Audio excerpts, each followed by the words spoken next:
અને ત્રીજું નામ સાંભળીશ ને તો અંજા તું ગાંડી થઈ જાય.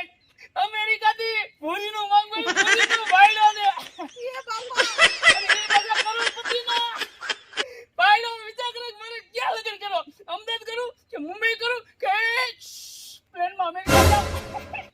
હું તો ગાંડા થઈ ગયો. હાલ મારે કઈ બોલવું જાવ પણ મારી વાત તો સાંભળ કમા. કા વળી હું થયું.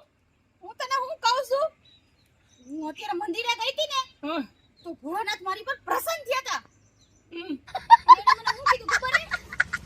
લાલ શર્ટ અને કાળું પેન્ટ જે તને પેલો હામો મળે ને એની હારે તું લગન કરી લેજે. એટલે એને મારા તારી હારે લગન કરવાના છે. તું લગ્ન કરતો તૈયાર છે એમ. હા અને હું તારી હારે લગન કરવા તૈયાર જ છું. તમ તારે પણ હવે આ કમો તારે લગ્ન કરવા તૈયાર નથી એનું શું. કમાવું હું આમના વાંઢી મરી જઈશ. તું જે કર્યું કઈ માર થાય મોડ હું જાઉં છું. પણ કમા મારી વાત તો સાંભળ. બોલ મારા થાય જલ્દી મારે થાય મોડું. એમ નહીં તું એમને એવું ધારસ કે હું આમના મને વાંઢી મરી જાઉં? તને આખા ગામમાં મારા જેવી છોકરી ક્યાં જડશે? મારું બેટું તારી વાત સાચી પણ ભગવાને કીધું ને તને. હા શંકર ભગવાન ખુદ પ્રસન્ન થઈને બોલ્યા છે કે તને જે હે ને પહેલો છોકરો હામો મળે ને એની હારે લગ્ન કરી લેજે અને ઉમય મને તું રાણીની જેમ રાખીશ.